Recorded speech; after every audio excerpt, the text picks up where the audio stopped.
Hello বন্ধুরা, কেমন আছেন? আশা করি ভালো আছেন। তো ফাইনালি আমি ধান কাটা মেশিন আনলাম। তো 15 থেকে 20 মিনিট টাইম লাগে।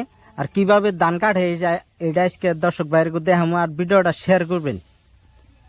বিঘা প্রতীক 700 টাকা দিয়ে দিছি ভাই, একদম সস্তা দিয়ে দিছি 700 টাকা। এই মেশিন কিভাবে ধান কাটে এটা আজকে দর্শক বাইরে দেখবেন, আর ভাবেন যে ধান বান করে, কিন্তু ধান করে না।